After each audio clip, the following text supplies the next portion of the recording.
Who are you typing to? What's going on? Is it serious? No, it's just it's kind of awkward because I don't normally like to for people that I like hook up with, I don't like to mediate between like their family and them. It's like really awkward. But like every time you hop on stream, like your mom starts messaging me like, oh, why does Dan talk to you and not me as much? Like I don't really understand, like what's the deal? Like can you tell them to message me and shit? And it's just, so sorry. A lot of time when you show up on stream, she starts sending me messages and stuff. That's really funny. Thanks. All right, well, I got some guy that wants to talk linguistics, so I'm dragging him in. Hello, a Unix-based. Hello. How's it going? Pretty good. I was just going to ask you some questions about linguistic taboos, social taboos, and kind of what your experience has been with those things. Fucking ask away, my dude. All right. Well, I guess first of all, just to get a lay of the land, I mean, how do you feel about like linguistic taboos? Do you generally, maybe not on stream, but like personally, like try to avoid saying slurs to people? I mean, I know you have the whole manifesto thing, but that's not. Personally, do I avoid saying slurs to people? That's a really loaded question. That probably needs a little bit. Like, am I gonna walk up to a rando on the street and start like going hard? Probably not. In like personal conversation, depending on what we're talking about, I don't really care that much. Okay. Do you think that your like stance on that has changed since you were younger? Stance on that has changed since I was younger. No, actually, I think my stance has been the same. The only difference is socially, I think there's a bit more responsibility being like a figure on like a larger platform when it comes to messaging about that. Okay. Do you think that there's been like more of a overall cultural change, or do you think a lot of people? Absolutely. Yeah, you do. Mm-hmm. What? So like, because I'm 27 right now, or about to be 27. So I just remember being in high school and people were like using the F slur. Dude, you can. There is a crazy Keemstar video that was posted from I think 2015, where he's like, "So these guys, they said that they wanted my daughter to die," and then I tweeted out, "That's really fucked up." And then like the team Twitter account, the team's official Twitter account, tweeted at Keemstar, "Get cancer and die, F slur." Holy shit! In 2015. So yeah, things have definitely changed. Like, a lot. Over the course of 5 years, how much like that would not fly today at all? Absolutely not. You would be crucified. You might get killed in real life. Like that would be it's unbelievably unconscionable that you would say something. Yeah. What kind of stuff do you think has actually helped affect that change, generally speaking? Man, the reason why. Wait, real quick. Can you introduce yourself and your background over so people know you're on all that shit? Oh yeah. Hey, I guess Unix based is my name on Discord. I'm a programmer by trade. I just have a applied linguistics minor, so I'm just interested in this stuff and read about it a lot. So if any like linguists or any linguists in chat want to correct me, that would be much appreciated. Yeah, okay. So the problem with analyzing a lot of these types of changes is that I believe that they very much work by like these like feedback loops. So for instance, when you ask me a question like, why are black people in media more now? Well, I think that the reason why is because in media, they decided to start putting more black people in. But I think that the reason why they started putting more black people in is because there was like a cultural push for it. And I think that that cultural push for it like comes from media and influences media. I think there's a big like push and pull when it comes to stuff like that. So it's really hard to identify like some singular push. So when it comes to things like, for instance, like the F slur and stuff like that, like media has definitely had an influence on that. Like if you watch like Clerks 2, they just say like F slur, like there's without even a second thought. You don't even think about it listening to it. If you go back and watch that movie, I watched that movie a year ago, and then some guy called somebody an F word, and I was like, holy shit, I didn't know that was in this movie. So I think that like popular media has definitely influenced that a lot. And then I also think that like cultures influence popular media a lot, like what culture deems acceptable and whatnot. Yeah. But in terms of like where does that originate or where does that start from? I mean, broader acceptance of, different types of groups, things like the legalization of gay marriage. Like I'm sure there's like so much. There's like a million different variables that influence that. Yes. Okay. Good. Right. Yeah. No, that makes a lot of sense. Do you think like the kind of discourse surrounding these things in online spaces has a role to play nowadays, or like a significant role to play, or do you think that's more like encapsulated to online community drama? Do I think that online discourse plays a role in the influencing of like contemporary media? Yeah, like Twitter canceling or like people like to some extent. Yeah, I'm sure it does. Okay. And I guess my main question then is, do you think that like those sort of socially marking certain words or like certain topics, does that have some sort of pushback effect from like more, I guess typically would be like right-leaning groups or more edgy groups? Do you think that they would maybe use those words more when they see those words marked in a taboo way, or does that maybe not happen? I think it's possible. Okay. It's really hard to know exactly. It's also hard to know exactly like what is the overall like quantitative impact. So when I say that, what I mean is that like, let's say that you put out like, we need to stop saying the F slur, and let's say some conservatives get really mad and they start saying it even more. It's possible that like 5% of conservatives say it even more, and then 95% stop saying it completely. So even though some people like feel more emboldened, other people just because of the social pressure just like change. Like, okay, well, I'm not doing that anymore, right? Okay, so yeah, so generally you think it's probably pretty effective. Probably, I would imagine so, yeah. But there's got to be like a limit to it as well. Like I imagine like if you push too hard social media wise, it's probably not going to work very well. But if you but like if you kind of follow the culture, like it'll change on its own over time. Yeah, I don't know if that makes sense. Yeah.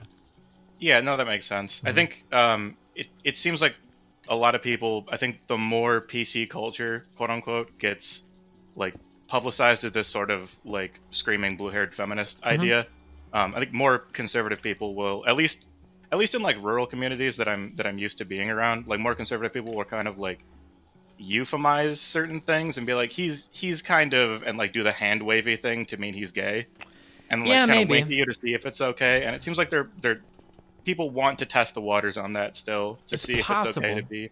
Yeah, it's possible, but the conversations have changed like so much. Like we went from 5 years ago arguing whether or not it was okay to call gay people F slurs into now we're like debating on like, is it right that in cyberpunk like trans people are represented in a sexual way? Like the conversation has evolved dramatically in terms of moving, I guess you would say, towards the left on social issues. So I mean, it seems like if you consider that progress, which a lot of left-leaning people say, like if you consider that progress, it seems like progress has been made pretty significantly.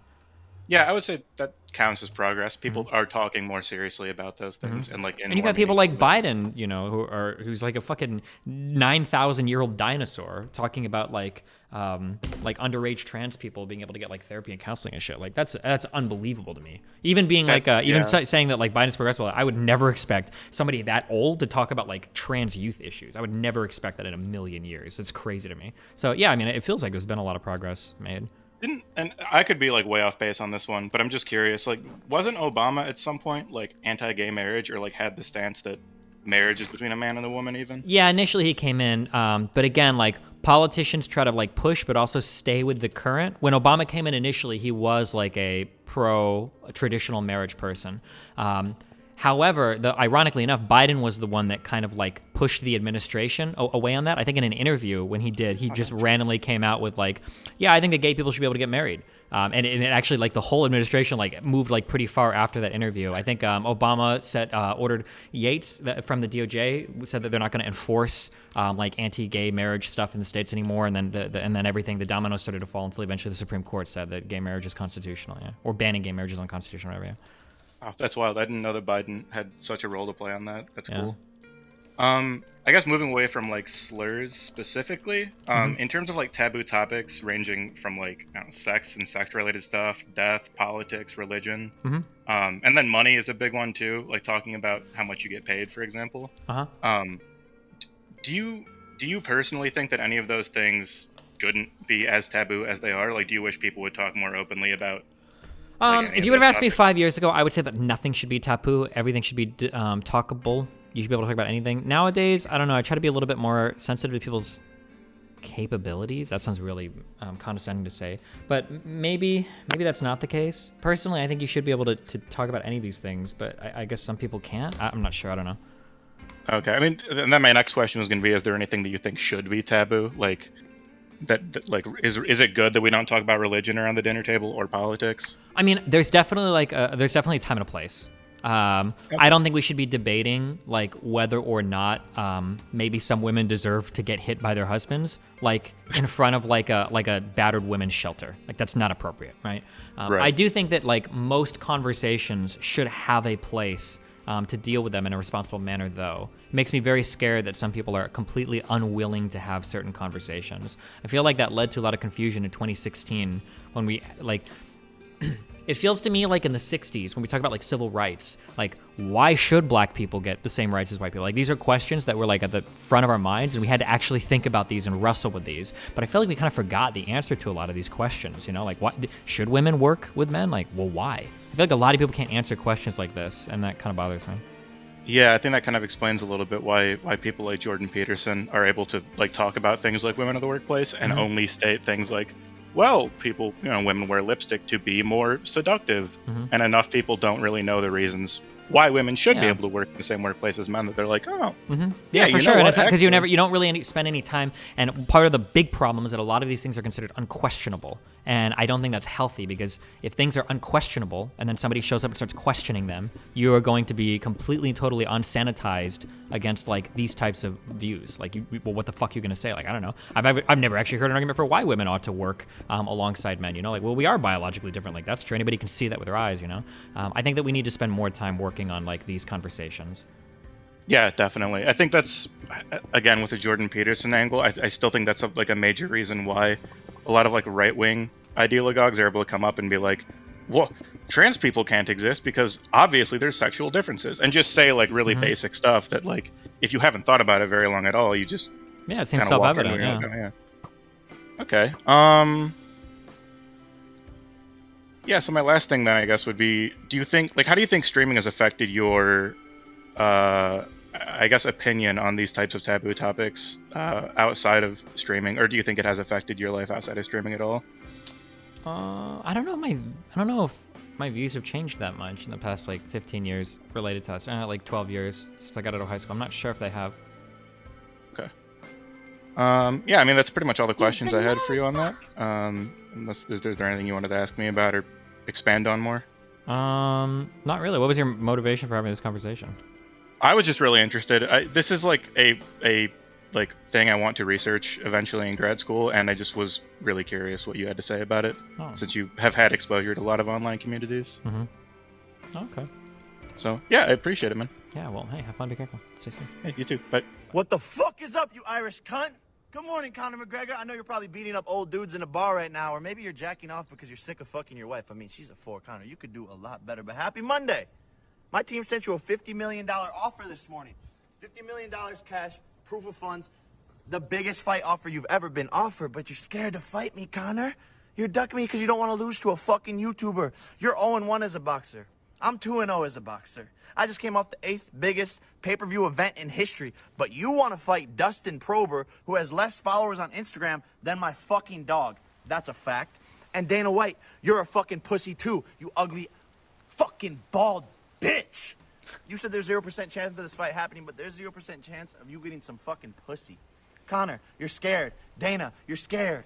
Sign the fucking contract, you idiots. Jesus fucking Christ. Irish bitch. Fuck these guys. What the fuck is up, you Irish cunt? People make fun of Logan Paul for this shit. Or Jake Paul, sorry. They're all the same people to me. But I'm pretty sure this is a large part of like why Conor McGregor got as popular for like UFC shit, right? Was all the trash talk and everything. Like, you guys can try to pretend it's not the case, but it definitely was. Oh, I got 2 lawyer people emailing me. One guy asked his mom questions about affidavits, and then another guy just sent me like an angry email. So supposedly, affidavits are like jack shit. So the big problem with that affidavit is that one, even if somebody lies on an affidavit, one, it's incredibly difficult to prove that they knowingly lied. And then 2, it's very rare that anybody actually gets like prosecuted for lying on an affidavit. Like the worst is like a $500 fine or something stupid like that. And the second thing is that just because you're an affidavit doesn't mean the affidavit is proof of like any type of wrongdoing. Like most of these are like hearsay by like a third party. Like, oh, I heard him say something to somebody else or whatever, which is like in and of itself is already kind of like shitty testimony. Like these would mean more if it was like somebody told me to do something bad or I told somebody else to do something bad. But a lot of this is literally just like I heard him say to somebody else or blah, blah, blah, blah, blah. But yeah. What do you think about that one guy saying Joe Biden shouldn't use the doctor title? I read part of that article. That dude was deranged. Pretty sure doctor meant like fucking doctor of philosophy or something before it had anything to do with medical doctor. Dude, if you went to school You got a fucking PhD? Call yourself a doctor. What the fuck? You love me? I love my mommy. Oh, baby. You love me? Yes. What are you? Whoa, chill out! What? What are you doing? It's just for Snapchat, Keanu. Why are you recording though? What's the issue? Bro, if all my homies see that, they're not gonna roll with me no more. Why not? You're Taylor, just bro, being nice. they don't think I roll like that, bro. Delete that. Oh my gosh, it's not What are getting you trying to deleted. film for?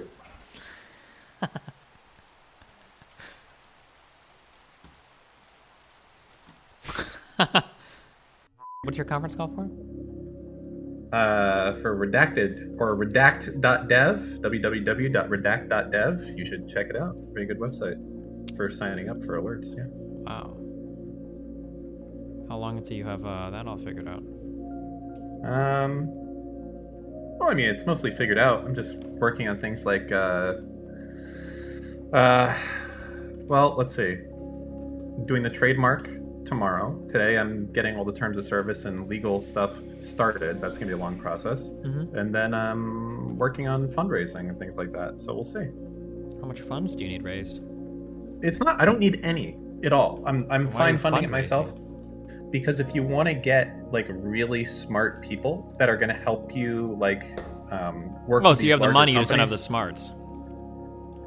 No, that's not what it is. If you want to, you can't just get people to help you. You need to make them pay you for the privilege. It's stupid, but it unironically works that way. Like I can't just go like, hey, Well, they're not. you It guys sounds wanna like have, it's less they're one- paying you for the privilege. It's more that they're buying an equity stake in your company, and you think that they can give like meaningful input while they have an equity stake. Because why would they give you input without it, right? Yeah, basically. Yeah. But you know, it's difficult just to say, hey, I'm happy to give you a percentage if you want to advise us, because that's surprisingly more like difficult to have happen. So yeah. Well, I could be wrong, but I'm willing to bet that them buying shares probably also helps in the future, because you can kind of sort of point to a valuation of a company based on what people were buying and selling shares of it before, right? I guess. I mean, it's been so long since I've done anything this, and I've just started the process, so we'll see. You should go on Shark Tank, Dan. No, I don't think that's for me. No. Although I do think Mr. Wonderful is a pretty cool guy. He's my favorite character on that show by far. What a Chad.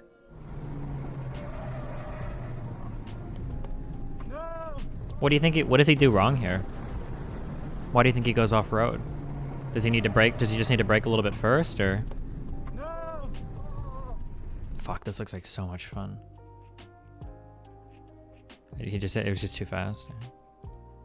He needs to turn harder. I think you have to be really careful with the way that your wheels are on the road. If your wheels are ever too far aligned off of where like your car is headed, I'm pretty sure you just skid and lose control completely. I don't think you can do that. I think your wheels always have to be pointed like about like where you want to go and like relatively in line with the car, right?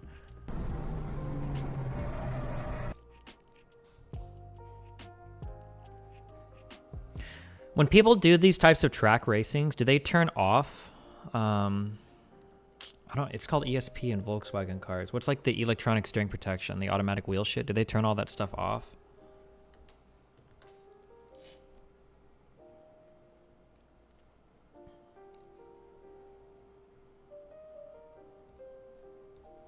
Four-wheel drive means lots of understeer, so too much speed with entry. A lot of understeer. Don't a lot of these cars, these little racer cars, do like rear-wheel drive?